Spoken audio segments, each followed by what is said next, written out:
Good afternoon. I'm David McKirdy, a Hong Kong-based poet, and I'm the moderator of this literary reading event. It's my great pleasure to welcome you to our second annual literary festival, hosted by the International Writers' Workshop. We will be having a range of events for our festival this year, including panel discussions and writing workshops. This year's theme is Humanity and the Planet, in which we will explore how literature responds to the environmental crisis facing our planet. Our special guests include this year's writers-in-residence who will share their works and insights into these environmental issues. Founded in 2004, the International Writers' Workshop is one of the signature programs in the Faculty of Arts at Hong Kong Baptist University. IWW has hosted over 130 writers from around 55 different countries and remains one of the few writers-in-residence programs in Asia. A self-funded, non-profit program, IWW continues to be an important and historically significant initiative to promote cultural and educational activities in Hong Kong, and serves as a long-standing part of Hong Kong Baptist University's commitment to the literary arts. In this literary reading event, we have the honor of having 4 of the IWW's 2021 writers-in-residence here to share their work with us. They are Bulgarian fiction writer Vladimir Pollerganov, Israeli poet Gili Haimovich, Russian poet and media artist Anna Tolkacheva, and Spanish fiction writer Cristina Sánchez-Andrade. They will take turns to read their work, and at the end of our session there will be a Q&A session. Feel free to send us questions you have for the writers with the Q&A function at the bottom of the Zoom function bar. Without further ado, I'll now introduce the first writer who will be sharing her work with us. This is Cristina Sánchez-Andrade from Spain. She's a fiction writer. Cristina Sánchez-Andrade is a powerful voice in contemporary Spanish literature.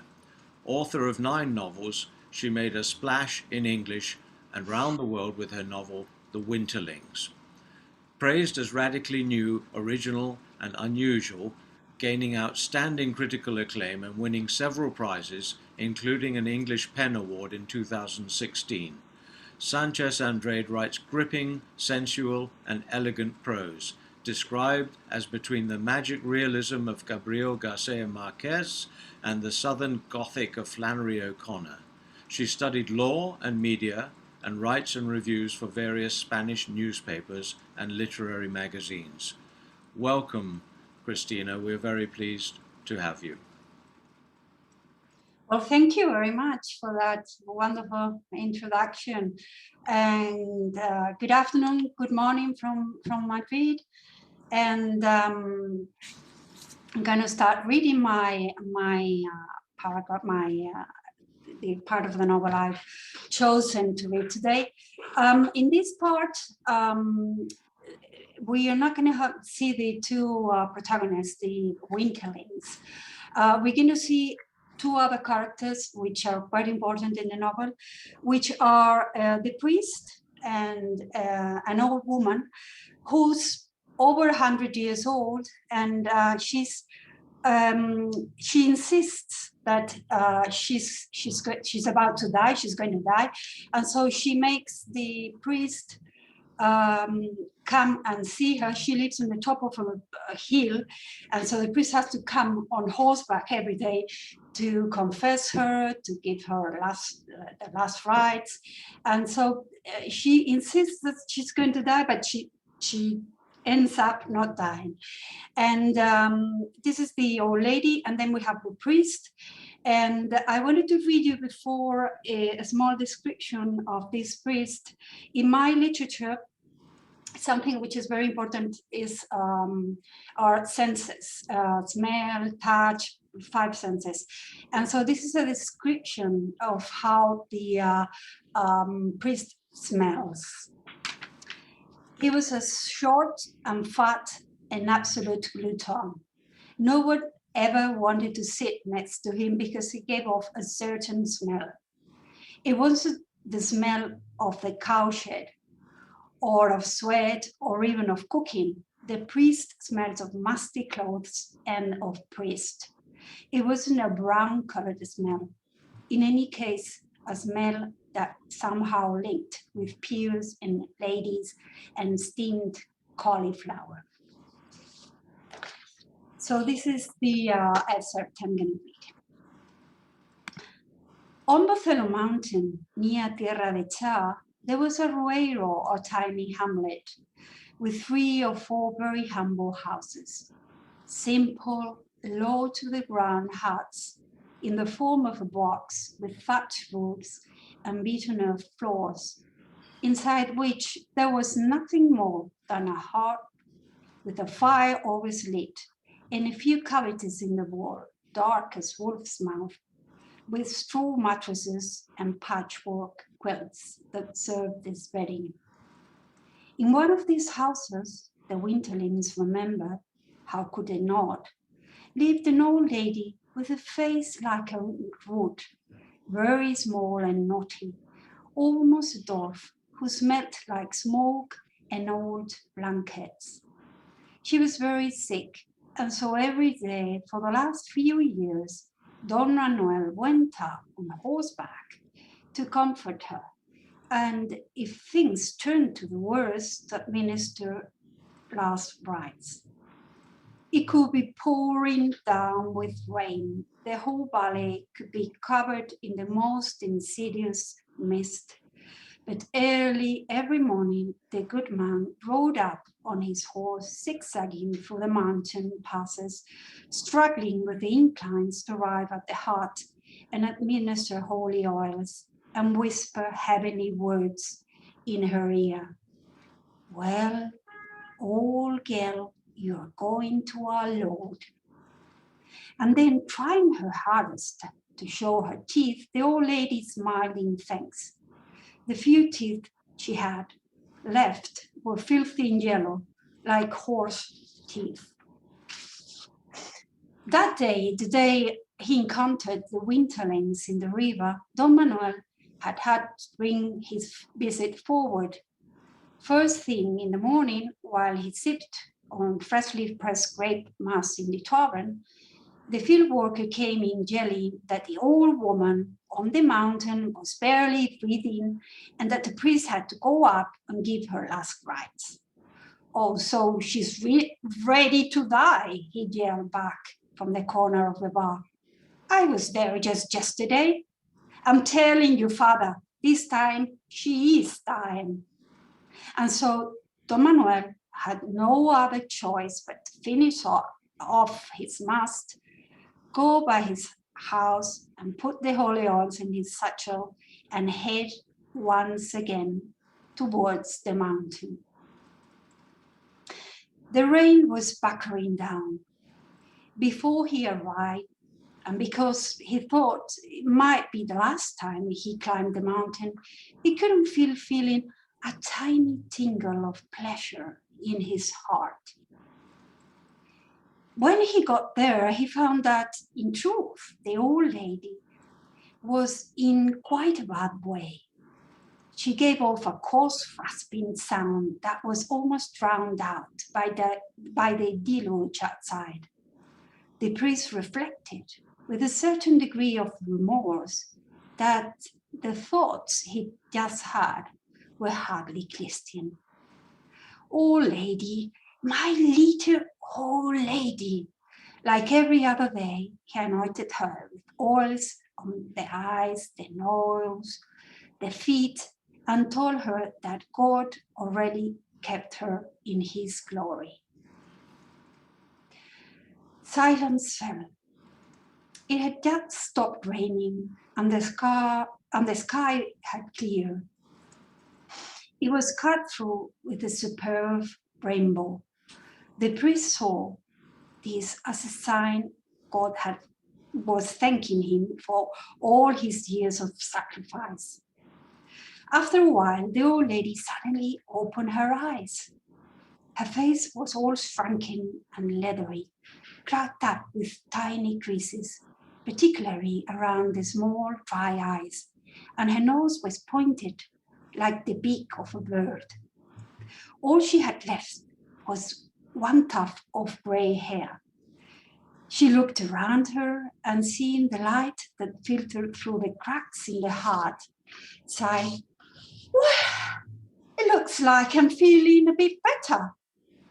Hearing this, the blood rushed to the priest's face. He had already packed up his holy oils and was about to leave. "It is time to kick the bucket, woman. Christ, that's what we're here for," he bleated.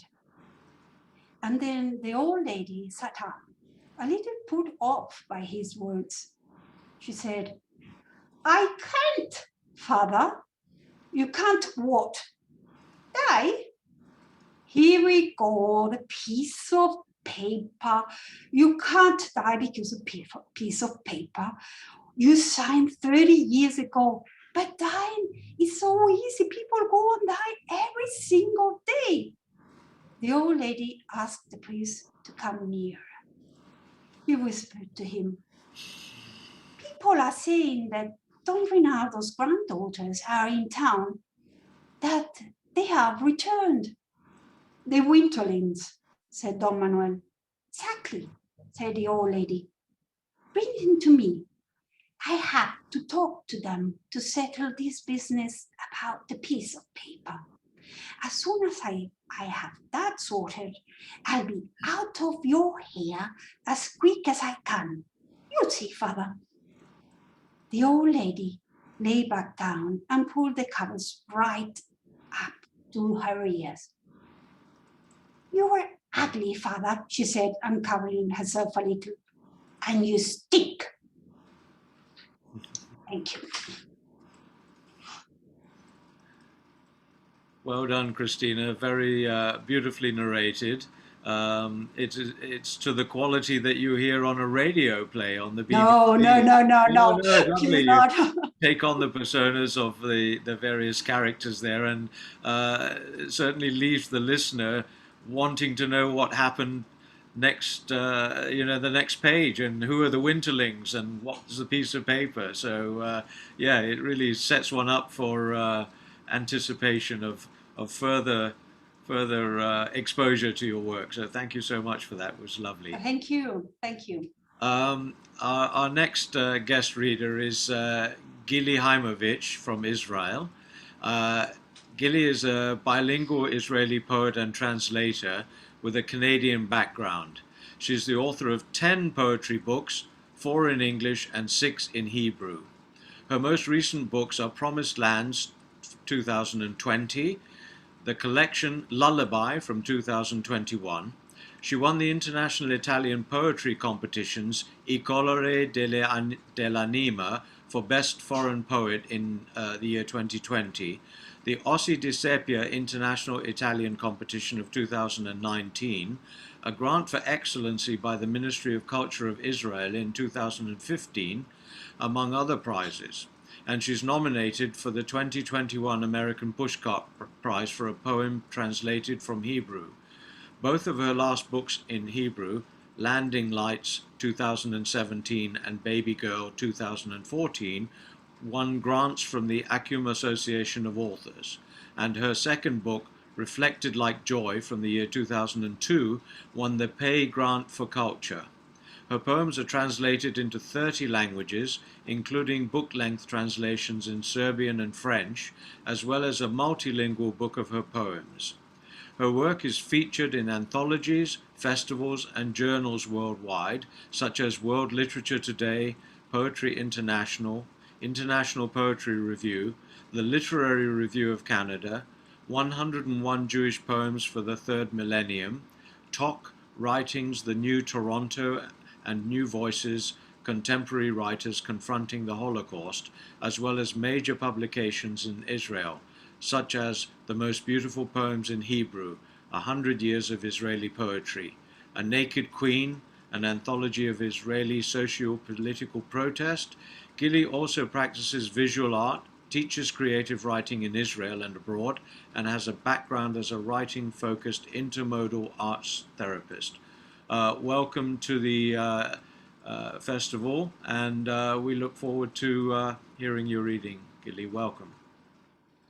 Thank you very much, David, and I thank the festival and the residency for being part from such a wonderful program. I'm going to start with language and place and planet, and I think my register will go from the micro to the macro throughout my poems today.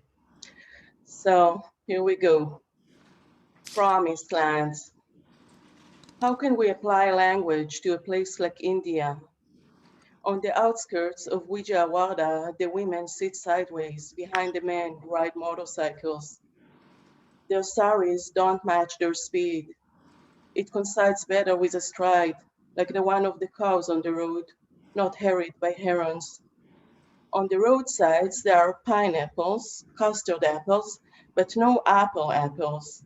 The custard apples are green porcupines, and the pineapples, well, they pine for the above insufficiently, with their stout yellow pine tree trunks and their sharp tree tops cutting up into the humidity. Must all sweetness be guarded by prickles? You pine for the custard ones.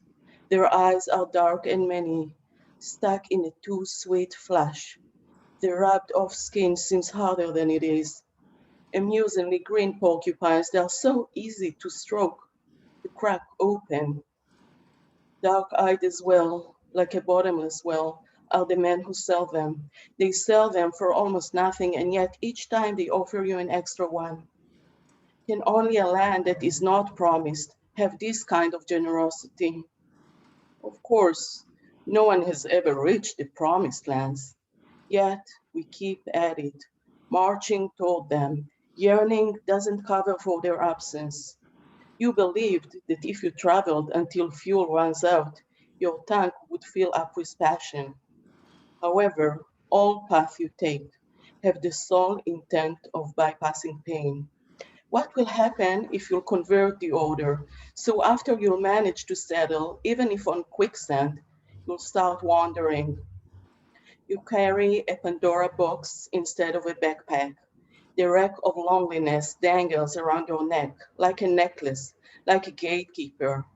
Words leak from it, and you're not shielded, not by ornaments that sparkle like a wing, not even by sunglasses. But the sun won't melt down what isn't tearing up from your exposed, pale eyes. You're not an open tap, you don't flash, even though you do stretch out too many hands. Passers-by don't pass near your pain either. There are no maps to show you the way to saturate solitude, and the truth is that you fear drought. But here, even the milk had dried out into a powder. What can you make of a dry horizon that is monochromatic compared to the colorful present that passes you by? You, with your scraggly, porcupine-like curly hair, sans color, not even earth, are you able to put this silky-to-touch armor away?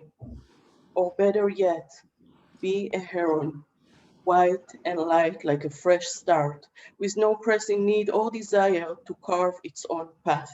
There's always a cow to follow, not to pass. Or even better, be a cow. They have already reached their promised land. No matter how far you'll get, how weary, this knowledge cannot be taken away.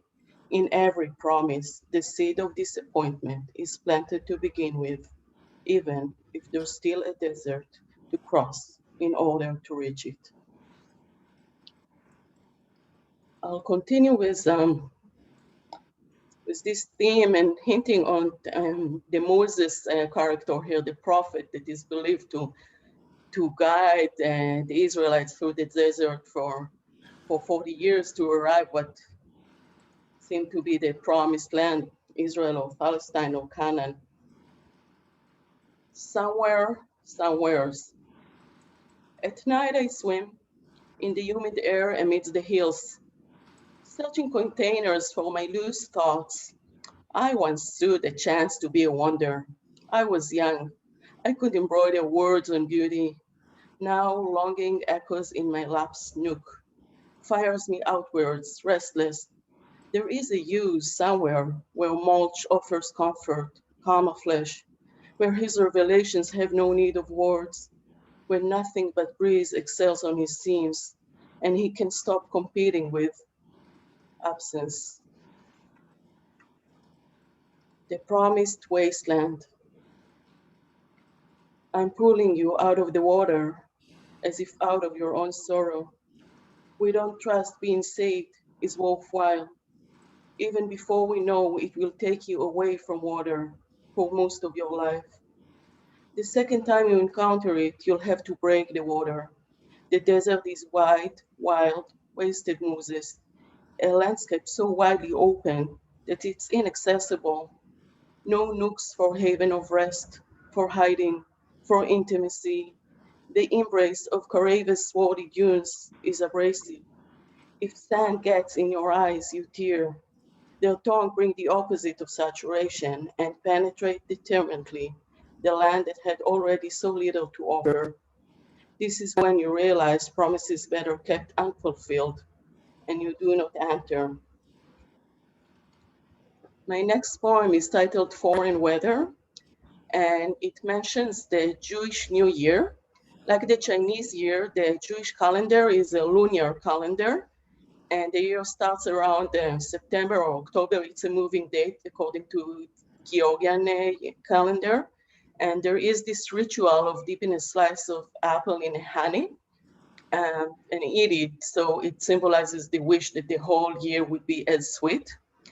And I'm referring here to the weather, which I find that when you live in different places, only then you become that you're not just foreign to the landscape or language or things that are more tangible, but also to the weather that you carry with you. Like I can even say that I was born in Jerusalem, and I still carry this climate with me, living in a central area of the country now, for instance, and of course when living in Toronto.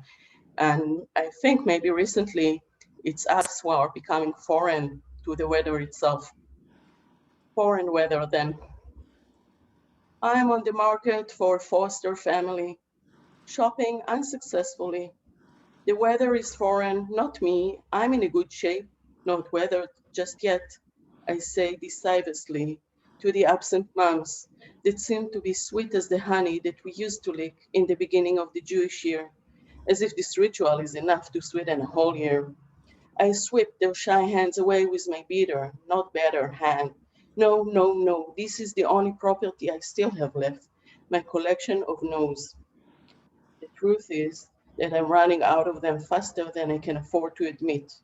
The only real solution I have come up with, as of yet, is hiring a Finisky pinkish cat as my nanny. My species. If I was any other animal but a human one, I wouldn't have survived so far in this habitat, too flattering to be called a jungle, merely a savanna. My happiness is untrained, unpracticed, therefore tamed actually.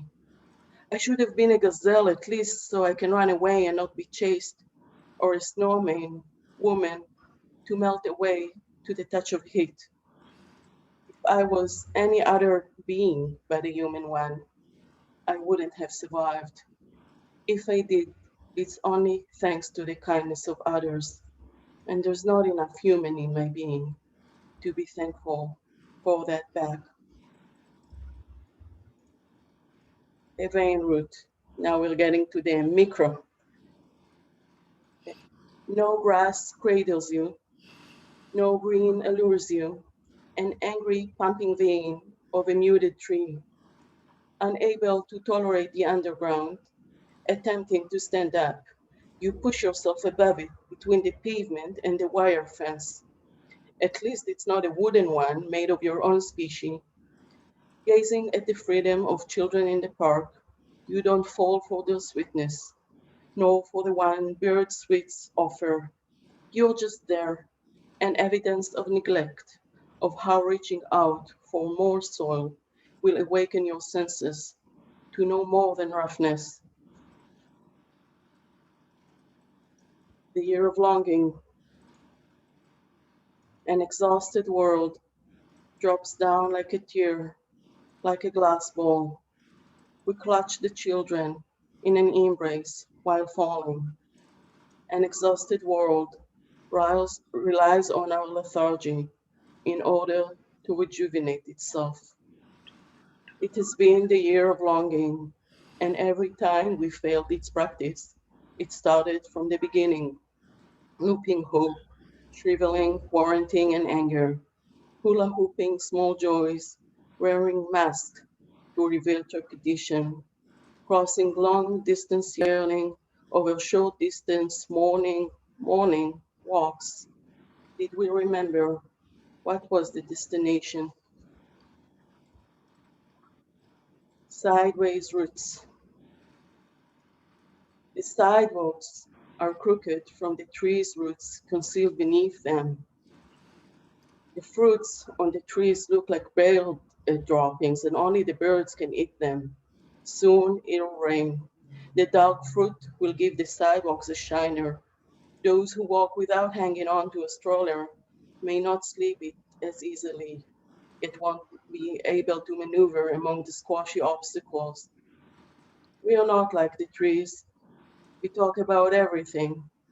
Between sleep to sleep, we slide, suspended on a slip of a tongue that becomes a beak.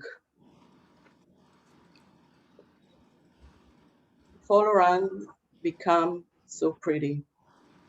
All around became so pretty, I hadn't noticed, all green and blooming, and this cute little girl is ours. All around became so pretty, and I hadn't noticed. It's not that I've been sleeping. In the photos, I smile, such wide smiles that the eyes squint as if from tearing.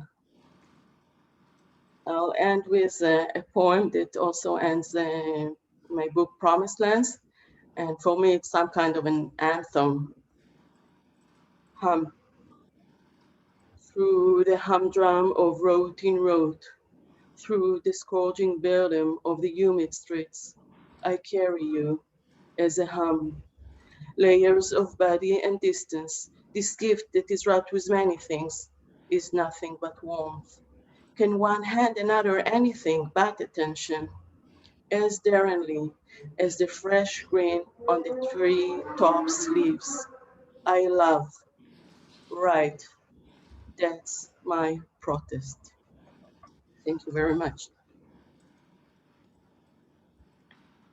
Thank you, Gili. That was wonderful. I love your creative use and playful use of the language, which I think will be much appreciated here in Hong Kong, because Cantonese is a very amusing language with a lot of wordplay and puns, and so when you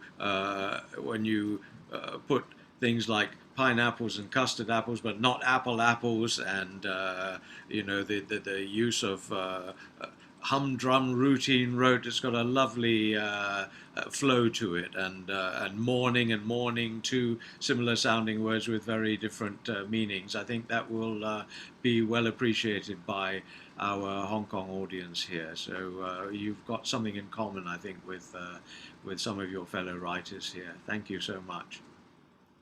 Thank you very much. And yeah, the bilingual aspect of Hong Kong fascinates me. I'm looking forward to be there. Thank you.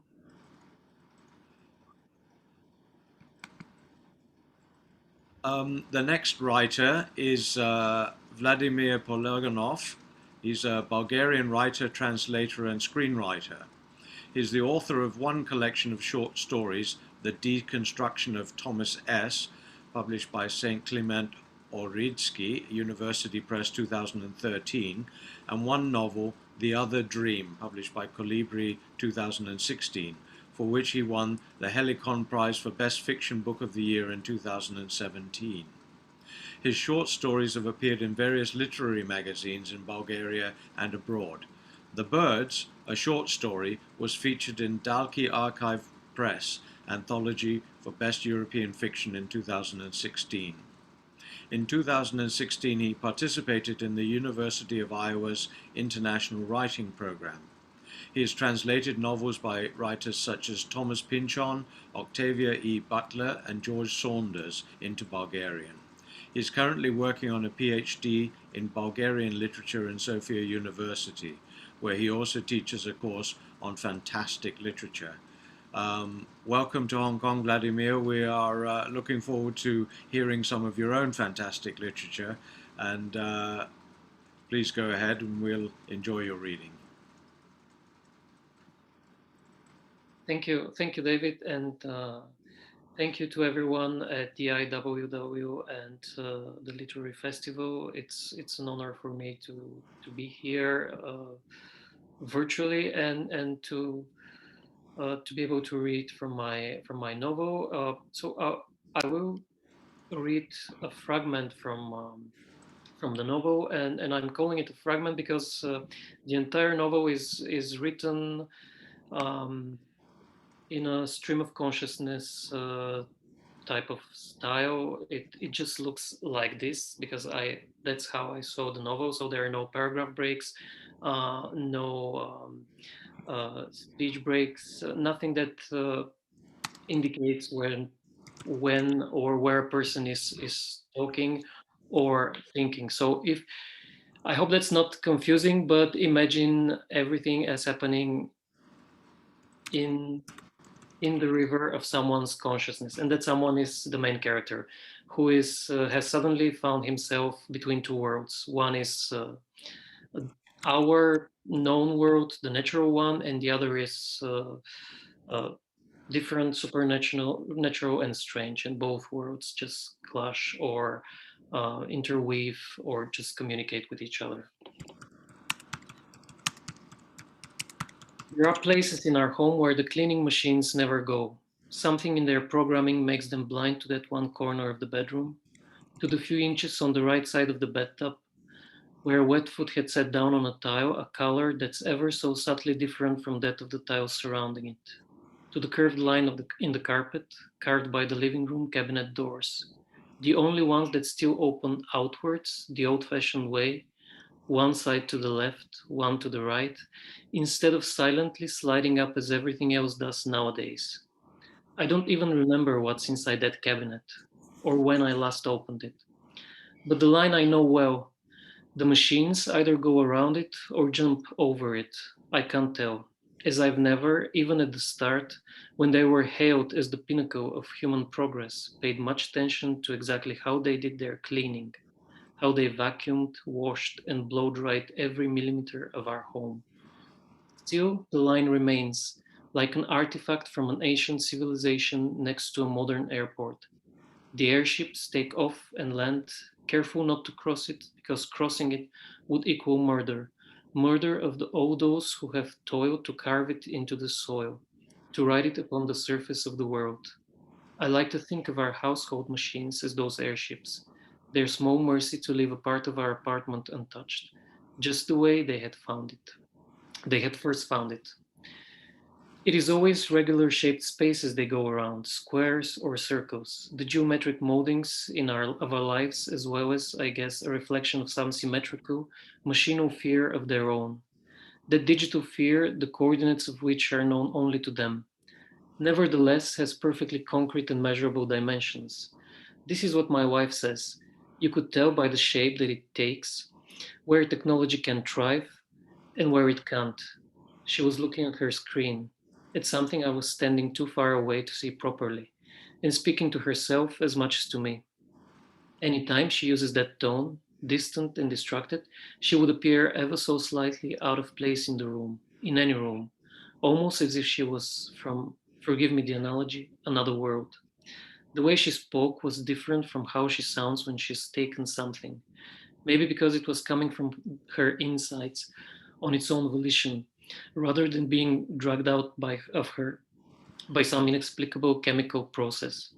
It took me some time to be aware of the difference and listen more closely to her other voice. I still don't know if what she says with it is of greater importance per se, but I'm paying attention. So when she spoke about technology-friendly spaces, it made me think of our bodies. As far as I'm aware, and I have researched this, albeit superficially, there isn't an inch, not a single cell in us that can't be fitted with an electronic sensor of some kind. I think a co-worker of hers in a different department on a different floor is responsible for that sort of thing. It is a strange thought that our apartments are essentially cleaner than any of us, or most of us anyway. I suspect that if you live in the countryside, you have less of a need for technology in your life. Here, in this city, however, there are no blind spots, no part of you that is completely safe from the comings and goings of the airships. My wife and I went to the ocean once, for a couple of days. We hired a house in one of the quaint holiday villages dotting the coast. Every morning and every evening, a group of school children came to the beach, sat on the sand and just stared. In the morning, out at the water, in the evening, up at the sky, while their teacher was explaining something we were too far away to make out. One morning, we did get closer, but still couldn't hear anything. The teacher's mouth opened and closed as if he was speaking, but no sound was coming out. The children, in turn, appeared mesmerized by the view and paid no attention to him. I concluded that he must be connecting to something in them, that something in them must be listening. Some new form of education, perhaps, one that every young person of my generation and of all the generations before it could only dream about, to learn without effort, without even realizing you're doing it, and that every teacher dreaded, to simply pour information into the inert, machine-like brain of a human automaton, with no engagement or passion for the importance of the process. The students were looking at the waves and hearing a lot more of the ocean than I ever could, even if I put a seashell right up to my ear. They could see all the fish and trace the history of each species, perhaps as far back as to witness the great divergence that sent some to seek dry land, while others remained in the water. Without a doubt, the invisible presence of technology in each child was making her feel a part of every significant turn of the world. I imagine that, even as we were walking behind them, they were not on the beach at all, but swimming with whales or rising up the surface of the ocean with the force of a newly formed volcanic island. We never went back to the seafront after that. What little time we had left in the village, no more than 3 days, we spent in complete silence. We neglected our walks, stopped going out of the house altogether. On the second of the three days, we didn't even bother to draw back the curtains. In the twilight of the room, we heard nothing, not the ocean, nor the teacher.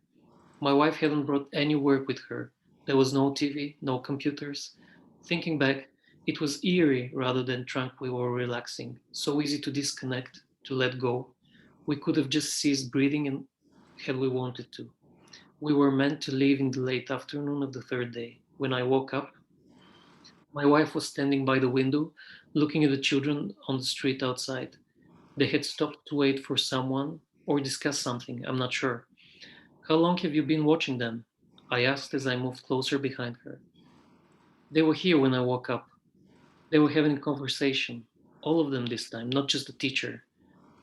We couldn't hear anything, of course. The window was closed, though I had the feeling that it wasn't the glass keeping the sound out, but the heavy silence inside. In fact, it seemed to me, a private stillness had long left the room and spilled out onto the street and the rest of the world beyond. The children may have looked like they were speaking, but in reality they were just opening and closing their mouths like a fish, choking on words they will never get to say. I said as much to my wife. That's strange.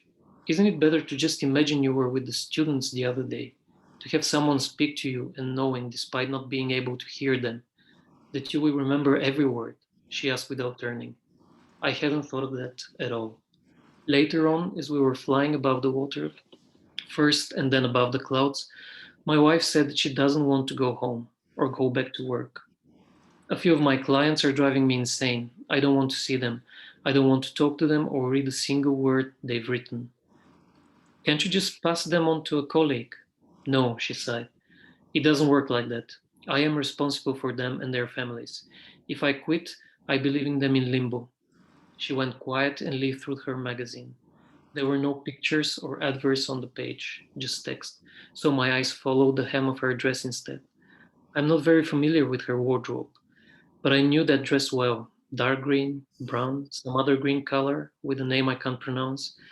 It was the one she usually flies in. Do you know what I mean?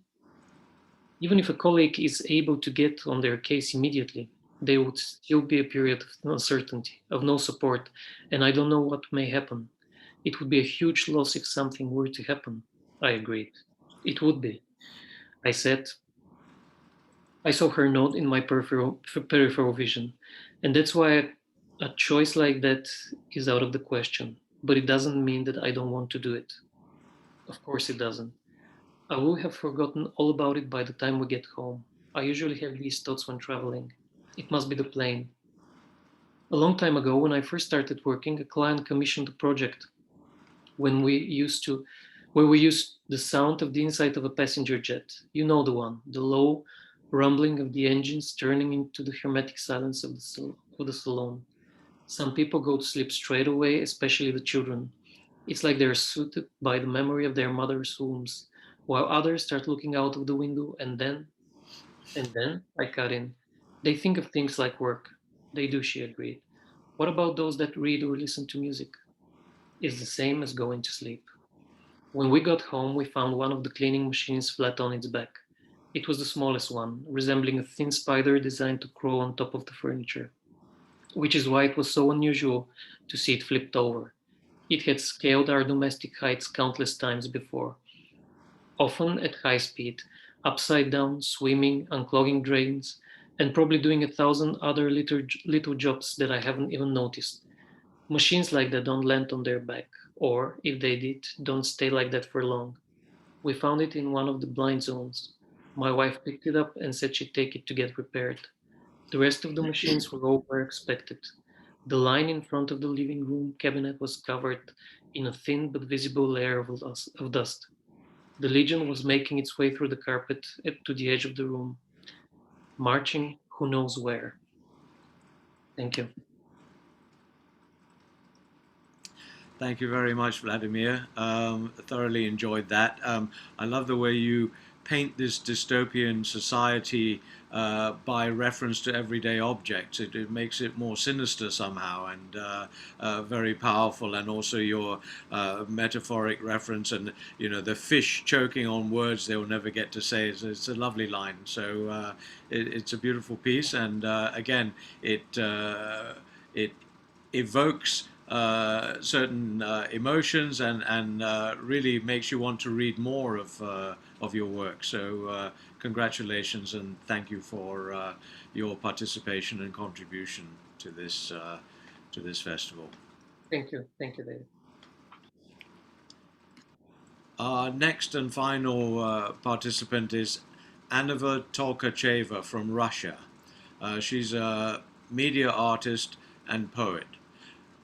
She was born in 1985 in Gorky, Union of Soviet Socialist Republics. She obtained a master's degree in applied informatics and has worked as a senior programmer and researcher in the computational linguistic field in Russia and the Netherlands.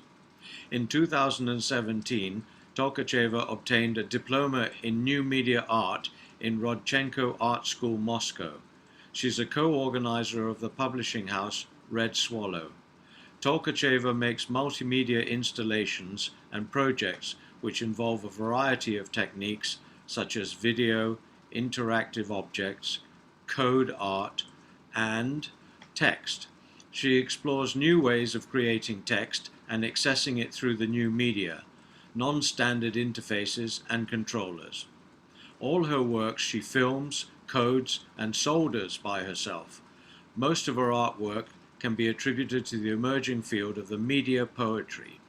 Tolkacheva's works are featured in a big number of exhibition screenings and festivals inside and outside of Russia. Her work, The Freedom, won in the International Extra Short Film Festival 2014. She got Grand Prix in Video Poetry Film Festival, The Fifth Leg, years 2012 and 2016. She was a visiting artist in a number of art residencies, such as Pole Art in Arctic Circle, Norilsk, Cité International des Arts, Paris, Progress Cultural Center, Bern, etc. Tolkacheva lives in Nizhny Novgorod, now, but being a nomadic artist, she spends most of the time outside of her home city. Welcome virtually to Hong Kong, Anna, and thank you for participating in this festival. Thank you very much, David. So now I will be showing my video poetry. Should I briefly explain and tell something about this, because maybe it's not that obvious. So in this, sometimes I do video poetry work. Sometimes there is the text of the other poets. Sometimes they are with my text. And this one, the Fragments of Disappearing, it's I created the poetry text especially for this work, and I created it together with the video. I always have a question: how should appear video poetry? What should be the relationship in between the text and the video and the sound? Because of all of the three lines are very important, and in this work I wanted to divide the three lines, such as text, video, and sound, and to make kind of concurrency in between them. I divided all the lines to the fragments. I divided the video to several fragments, and I divided the poetry to the line fragments, and the sounds, it's the last passages of the Lacrimosa of Mozart. And I asked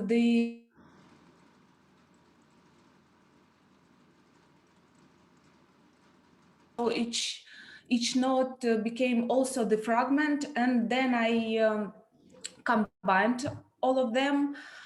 And when each line, each fragment of each line is finishing, everything is kind of paused, so it's waiting a bit. I try to underline such interaction in between all the three lines. So, but maybe I will just show the video, and so just don't think it's an internet delays when you see the pauses in the video or in the audio. So it better works in the real life, because in the internet it's always unsure, like, oh, what are you experiencing? But maybe it's adding something extra to the work itself. And the work, it was filmed in the literary residence in Latvia, in the Literature Without Borders near Riga. And Dennis, can you please show the work?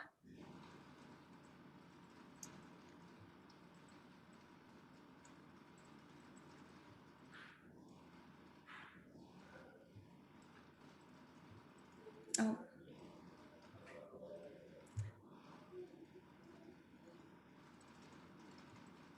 Is everything up?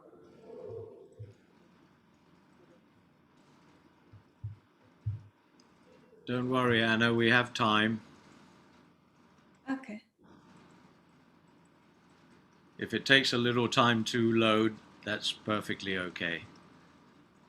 Oh, okay. Yeah, We don't have to pay rent on this room, so we can stay as long as we like. There we are.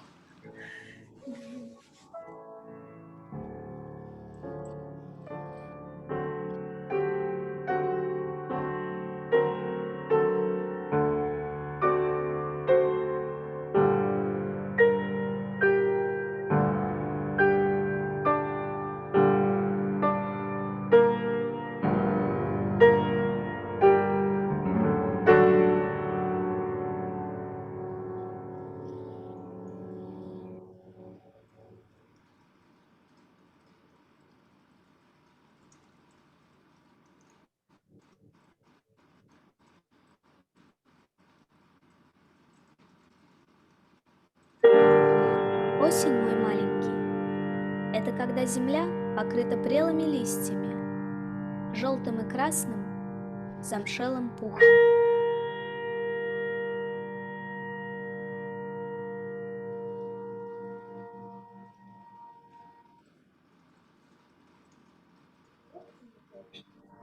Это когда, не переставая, течет вода. Также весна.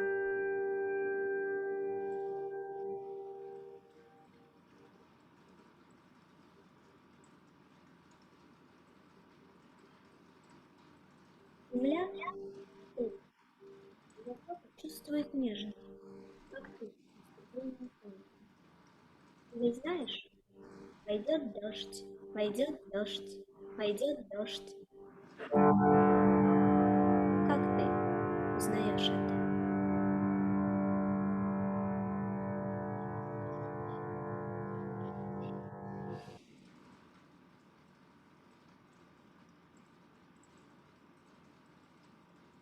В чувстве знания ты вырастешь.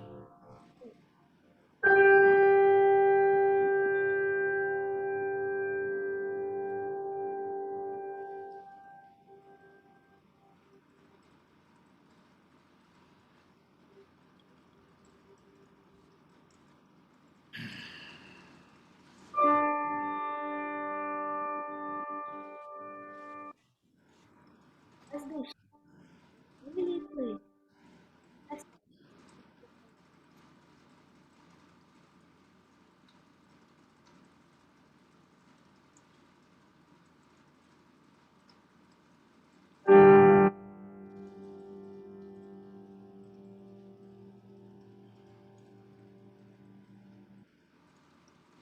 Осторожно, не порви ее корень.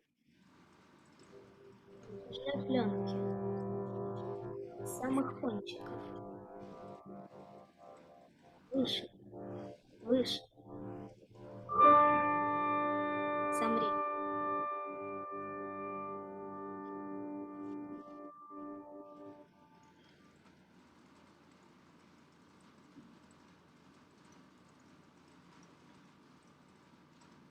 Дыши глубоко и внимательно.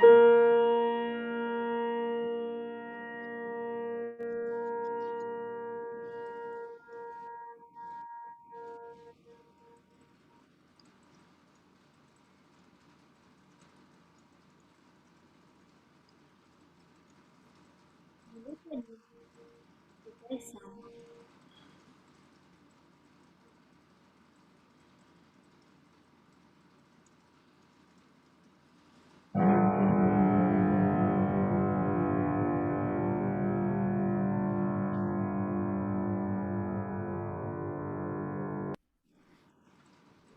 Осень. Круги расходятся каждый год. Замыкается один круг.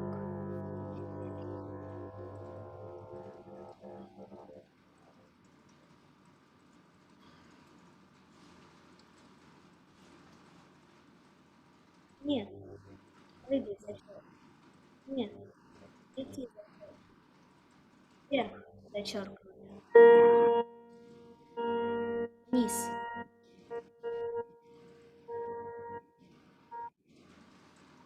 Нельзя касаться воды. Нельзя погружаться в осень.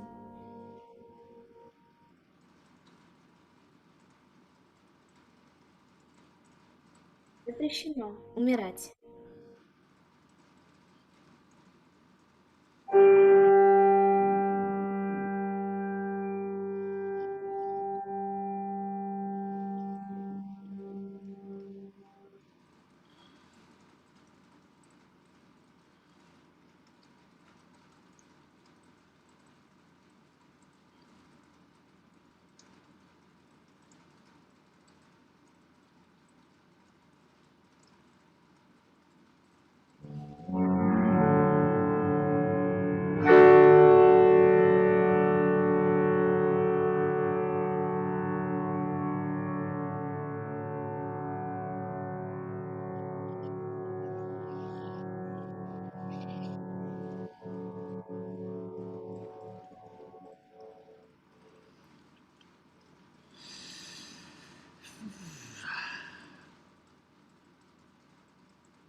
Okay. I'm not sure. Have you been able to?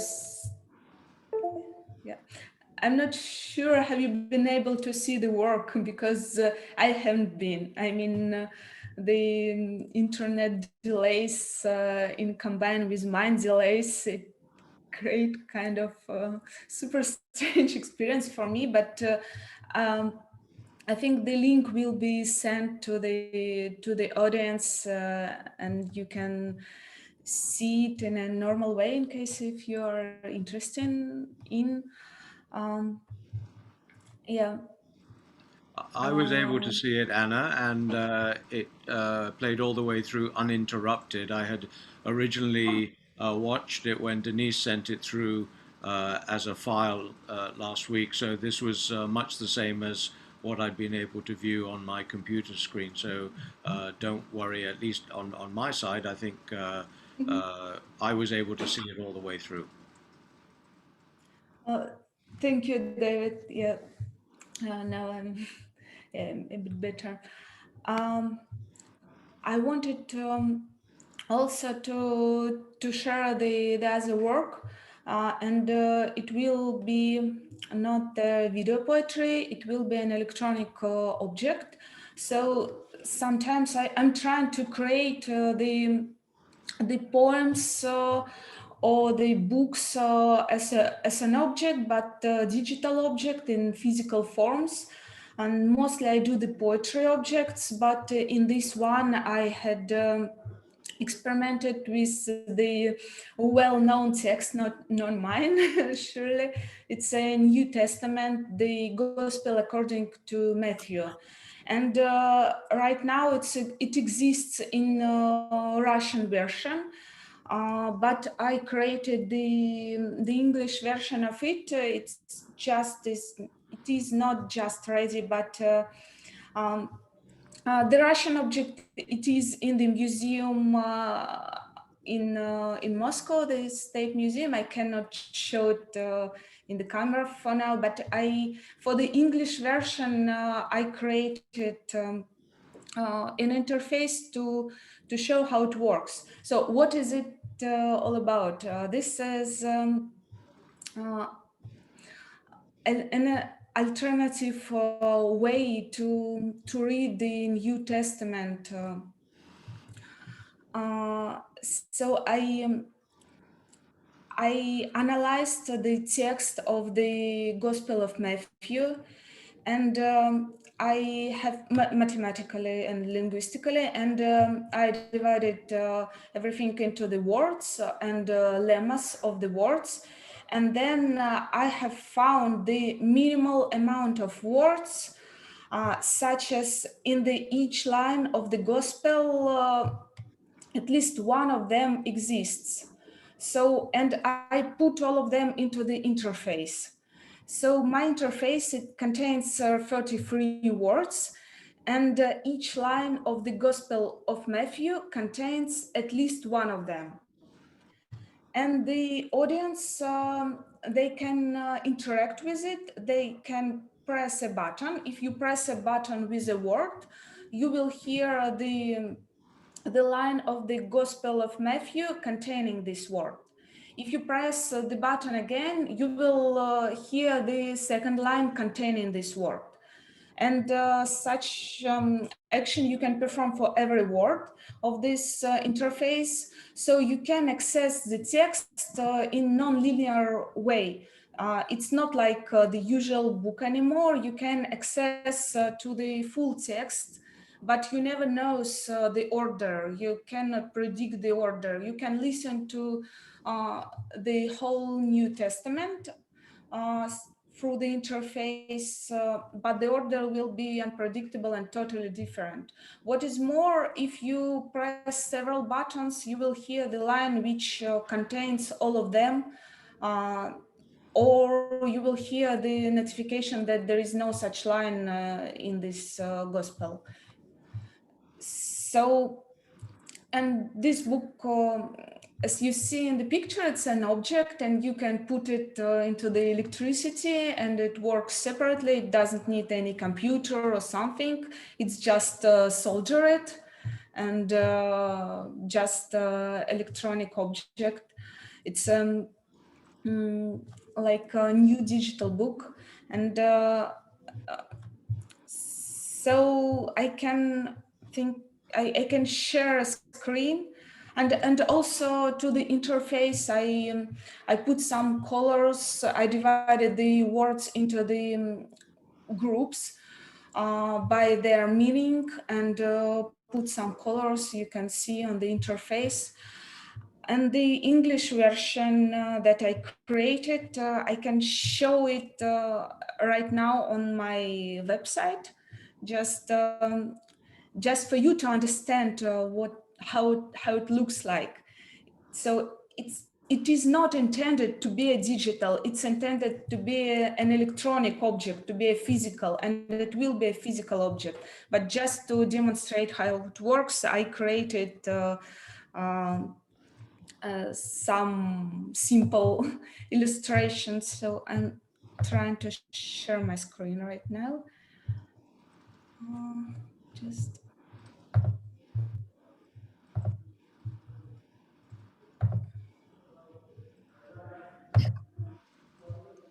I cannot, yeah, now I can, thank you. No, again.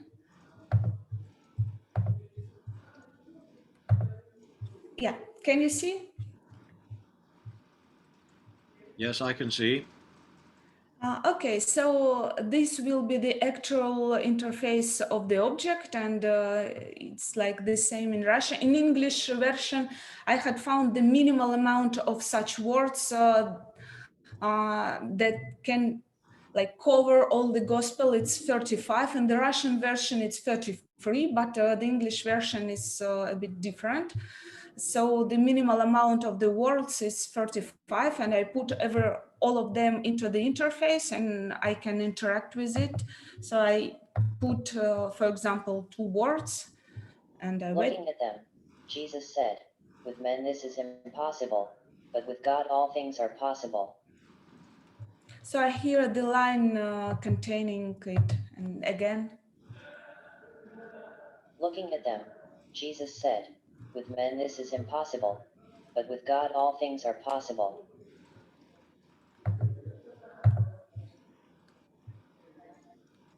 But Jesus held his peace.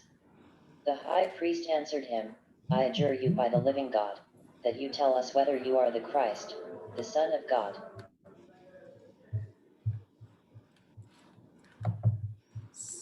So Everyone who has left houses, or brothers, or sisters, or father, or mother, or wife, or children, or lands, for my name's sake, will receive 100 times, and will inherit eternal life. So I can choose several, and maybe there is no like... There is no such line in the Gospel of Matthew.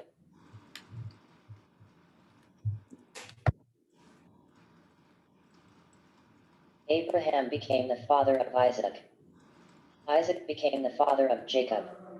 Jacob became the father of Judah and his brothers.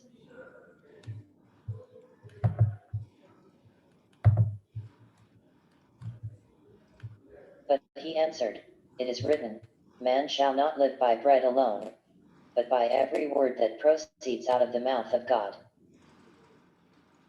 So you can interact with it and find the lines with the words that you want to.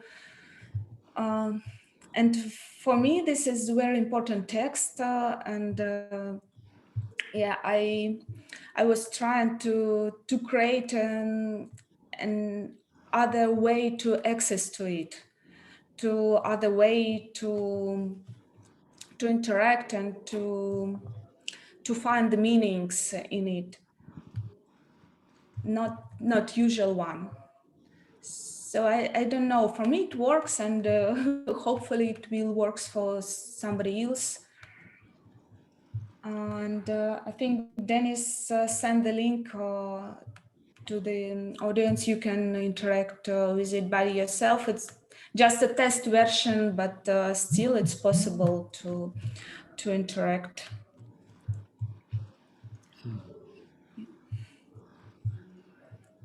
That's very interesting, and I'd like to hear if you would investigate the possibility of mixing different religions in the same control box. In Hong Kong, we live in a pluralistic society or multi-religious society where we have Taoism, Buddhism and Christianity as probably the three main religions, but also many practitioners of Islam, Sikhism, Hinduism, Zoroastrianism, Jains. You know, we have everything here in Hong Kong. So that would strike me as being something very interesting if one could, you know, put the teachings of Zoroaster and Jesus, Moses, Lao Tzu, and see what the combination of those things would bring up. Yeah, I thought about this actually. Yes, I treat it as a booker, firstly, not as maybe not so sacral, but the text is more important for me than the religious meaning. Yes, I thought about this, and I'm thinking about the combining the text from the different religious books. Yeah, it's the next step. Yeah. Well, I think even people who are atheists and humanists still would consider that many of the holy books that come down to us are what we would consider the origins of literature. So, you know, the areas that you're working in is very fluid. Yes, it's true. So I treat this text as a literature, first of all, not maybe not such as religious books, but yeah, for me it is a literature, and the very first books of the literature. Yeah. Mm. Well, thank you for sharing your work with us. The first piece, in terms of the mood, reminds me a little bit of an Andrei Tarkovsky film. You know, the very dark sounds and a very it's a very moody piece. And I'm a very big fan of blending poetry and music and imagery, and I think, you know, one can find some very good examples of that on the internet. So you know, it's a big production to do what you did. That takes a lot of resources and a lot of help from people to put something like that together. It's not done lightly by any means, and not achieved easily. So congratulations for that. Thank you. Now, I don't see that we have any questions and answers. Sorry, we haven't got any questions. We won't have an answer until we have a question. So I thought that I would throw a question out to the panel. And I wanted to ask those of you who write in English, but it's not your mother tongue, how do you feel this constrains you, and how do you feel perhaps this releases you in the creation of your work?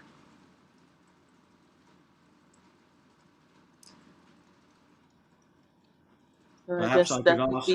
Sorry, Gili, you've piped in first, so. I don't know who else here writes in English, but I can say that I feel Hebrew is a resource for me when I write in English. I didn't choose to write in English. It wasn't my plan. I was a Hebrew poet, and I published one already. And my life in Toronto brought me to respond to things in English.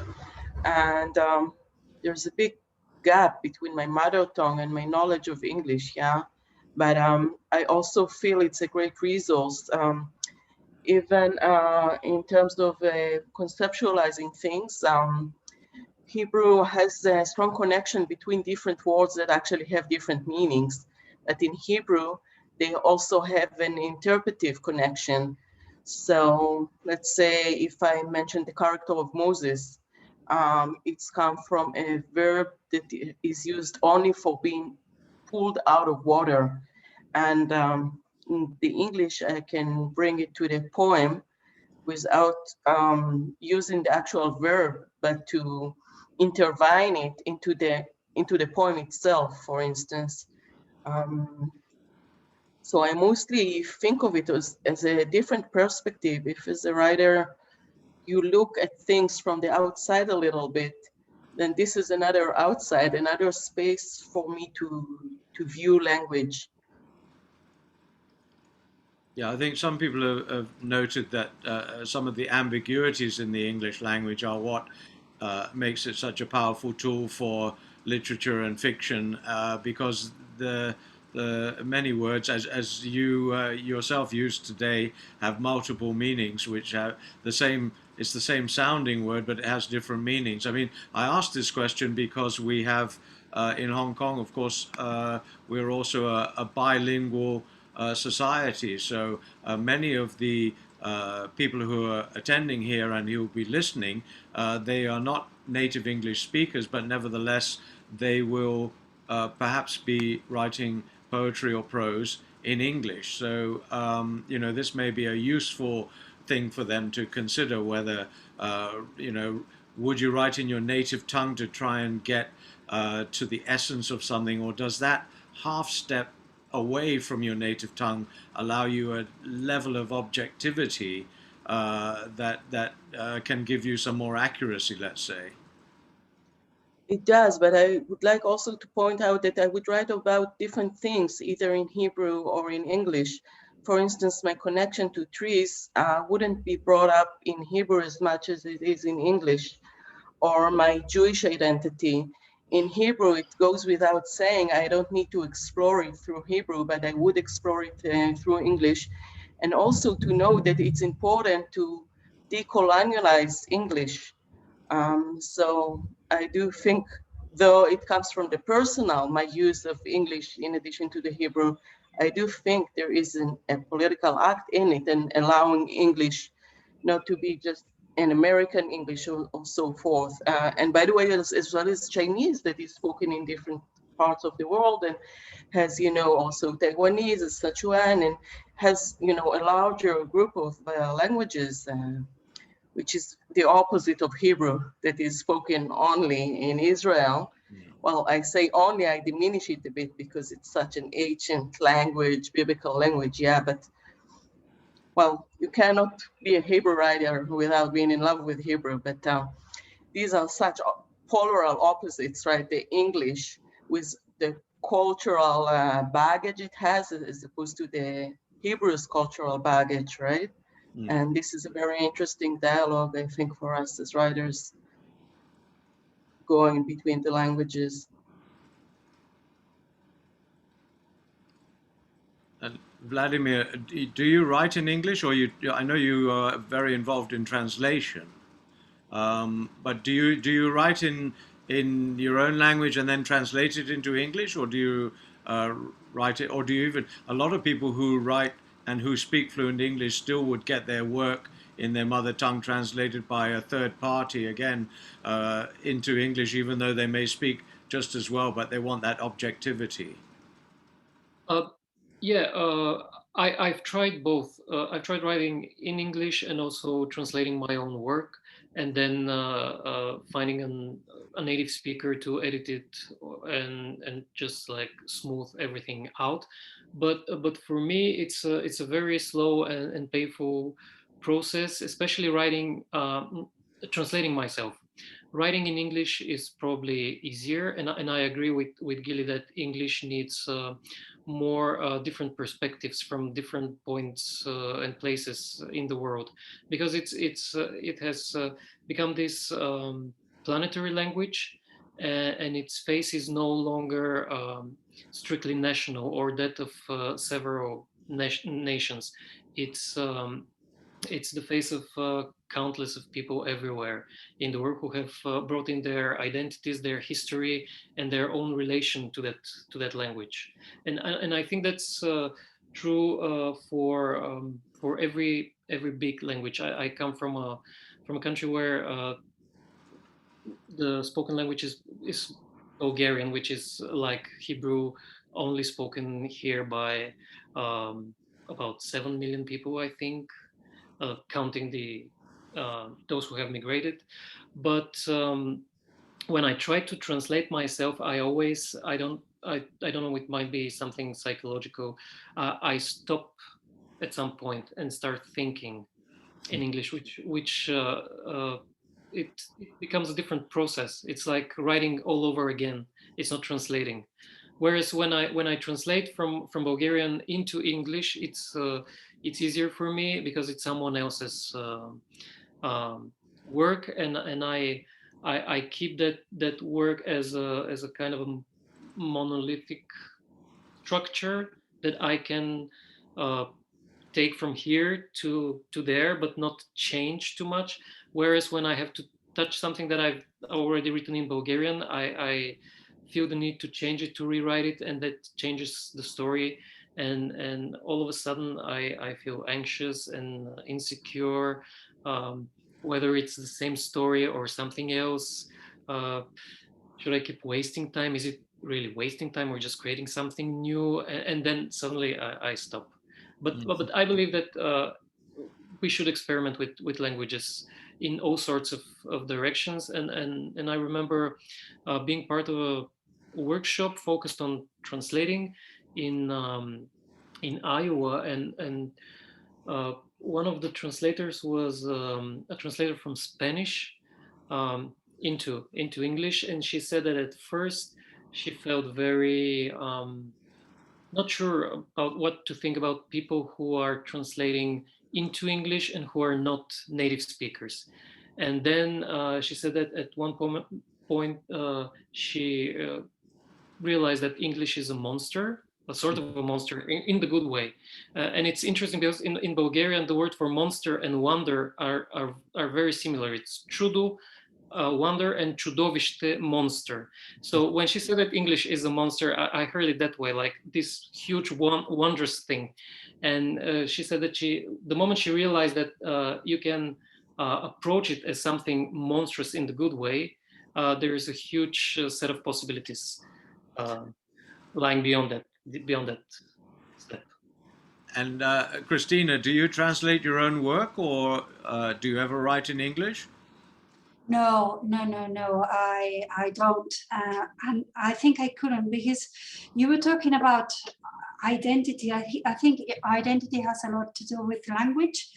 So I think I wouldn't go to the core of things, to the essence of things, if I were writing in another language. I know of other writers, for example, Beckett or Nabokov, who used to write. For example, Beckett used to write in French in order to get more accuracy, to get to a cleaner language, which is I think it is what it would happen to me if I try to write in English. I wouldn't be able to express myself with all the words I know in Spanish, and so my language would be very much reduced, which is not bad at the same time, no? And I haven't translated my books into English either, because as Vladimir said, I think you find yourself rewriting your book and getting a new thing. So I think this is a task for translators, not for writers. And Anna, I don't know whether you translate your own work or have others to assist you with it. And what are your thoughts on this? Yeah, I'm trying not to, because I'm not used to write in English. Sometimes I do, but it sounds like more like computer language. I'm writing in C++ and Java and JavaScript, and my English is more similar such computer languages actually when I'm trying. But it's interesting experience for me in terms of writing, but to translate, I'm afraid I'm not capable of translating my works into the English. I'm trying to find others, so somebody translates me to English, or I have like German or Spanish translations. Yeah. Yeah, I agree with Cristina in this. Yeah. I'm looking to see whether any of our other participants are participating in the question section, but so far we've not had any, so we'll continue to chat amongst ourselves and until they throw us off the site. I was actually going to ask whether any of you have ever been to Hong Kong in real life. Not yet. I have, yeah. I have been to Hong Kong. You've been. When did you come, Gili? Maybe 3 or 4 years ago. Uh-huh. I came for literary reasons, and I stayed for about 2 weeks, so I had a bit of time to experience Hong Kong as well. I actually read a poem about Hong Kong yesterday at the opening event. Oh, lovely, lovely. Yeah, I mean, one of the things which you be interested in, Hong Kong has an important place in Jewish history because, as you probably know, during the Second World War and the lead up to that, many dispossessed Jews ended up in Shanghai. There were many tens of thousands of them there, and at the end of the war, most of them came through Hong Kong on the way to being repatriated to other places. So there were many Jews who came through Hong Kong, were supported here both by the Jewish community here, which is a very small community, but nevertheless they've made a huge contribution here compared to the size of the community, and the Jewish community in Hong Kong very well loved because they've done such a great philanthropic work here. So that's probably something you may not have been aware of.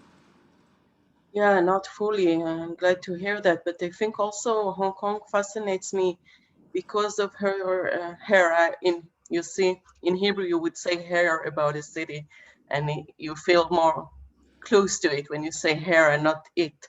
Yes. But I think Hong Kong fascinates me also because of its complexity around identity, which I identify with, right? And this is very layered, and it shows both in the culture and in the land itself. And there's something very enjoyably confusing about Hong Kong. Well, I think, what many people may not be aware of is Hong Kong is a city of immigrants. At the end of the Second World War, there were 600,000 people here. And just, let's say that's 45. By 1965, there were over 4 million people here. And it was mainly refugees, mainly Chinese refugees from the mainland. So we as a city have very few people who are, let's say, indigenous residents here. There are some ethnic minorities and there are some indigenous people here, but most Hong Kongers are, first, second, third generation immigrants. One of the reasons I myself as a foreigner feel at home here, because I'm an immigrant too, but I'm not living in a place where most of the population have been for 20 generations. I've been in Hong Kong longer than most of the people who were born here or who have lived here. So one of the welcoming things I find about Hong Kong is that acceptance of people other than from the city. And I think some of the themes that you as our guest writers are dealing with here are this otherness from the environment, whether that be from a technological distance or geographical or emotional, and these are important themes that I think we all as writers would try and get a grip on in our work.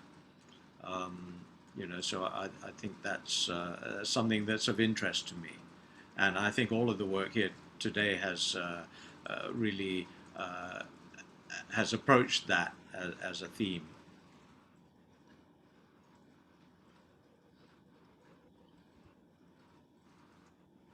Yes, I really agree with you. Also in Toronto, by the way, most of the population is a population of immigrants. So you feel quite at home being a foreigner, or you're a foreigner together with other foreigners. And Vladimir, in Bulgaria, do you have this? I think you have a strong sense of national identity there, and perhaps fewer outsiders. But is that indeed the case or not? Well, partly that's the case, but since Bulgaria is situated right in the middle of the Balkan Peninsula, and historically it's been on the crossroads between Europe and Asia, so it's for centuries it's been a place where many people have either passed by on their way to somewhere or just stopped and stayed. And we have a Turkish minority, we have also Roma minorities, and also we have this background which I think every Balkan country has, of just moving around and mixing either for good reasons like finding a better place to live, or for bad reasons like, for example, during the Balkan Wars from the beginning of the previous century, where when many people were displaced. So there's been a lot of moving around and mixing, and most of our cities have these neighborhoods where it looks like let's say a street in Istanbul, or some places almost look like a Central European city. So it's this kind of mixture, and we also have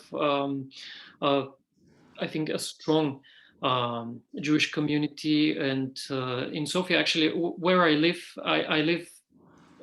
in the downtown, and it's the so-called Square of Faith, where we have a Catholic cathedral, a mosque, a synagogue, and an Orthodox Christian cathedral. And also, if you go to the seaside, you can hear many people speaking Russian or Greek, and when I grew up, I also learned Russian. So it's more complex. Just this. Well, some politicians are trying to make it look monolithic and just one, like nationalistic, but I think it's richer than that, and that's good, the good thing, especially if you're an artist, and I think if you're a human being also, because that's where everything like good comes from many directions. And Cristina, do you find that where you live is a very cohesive society? Do you have many outsiders there? Are there other languages spoken there? Well, we have 4 different languages in Spain, coming from the different regions. I speak, for example, the language that is spoken in the northwest of Spain, which is Gallego, which is a kind of mixture in between Spanish and Portuguese. And then we have Catalan, and then we have Valenciano. So we got used to this. But I was going to tell you, from here, Hong Kong sounds so exotic. I was really looking forward to going last year when we were invited by the organization, and it was such a disappointment not to be able to go because of the pandemic. And then this year we were also invited, and I remember we had to, when we first decided that we were going to go, we were asked to do a quarantine of 20 days in a hotel's room, and I said, yes, I'm going to do it, I don't mind. so imagine how excited I was to go over. But I hope that next year. I hope that next year this nightmare will end, and next year we'll be able to see you to go there. Yeah. Well, we're all keeping our fingers crossed, and certainly, Yeah. you know, I look forward to meeting you all in person at some point. I mean, in terms of things moving forward in Hong Kong now, many people are being vaccinated. So we're a small city geographically, although we have 7 million people. But I think we could have the whole population vaccinated reasonably soon. And that's going to be the key to opening up travel for all of us.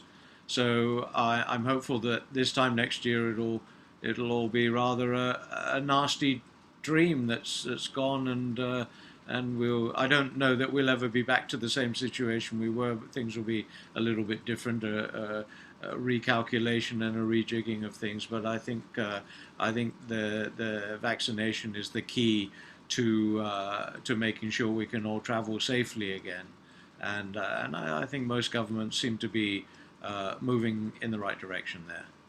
Yeah, we hope so. Yes. So now I observe the time is now 6:34, and I think we've slightly run over.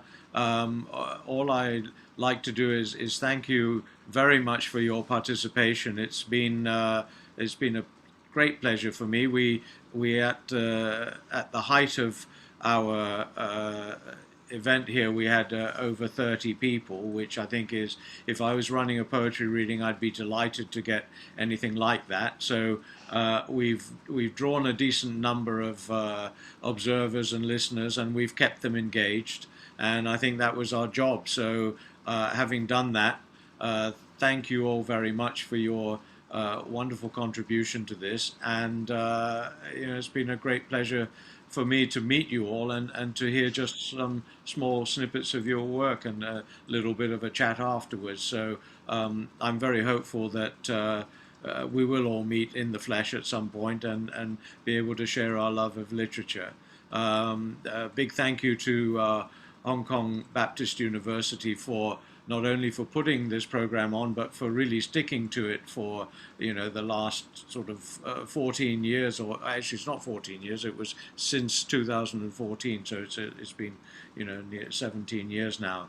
I've been involved for quite a number of years with the local poetry group, where we've done some joint events with Baptist University, and it's been very positive and always well attended and always well received. So in closing, I'd like to thank you again, and I hope we meet up somewhere soon.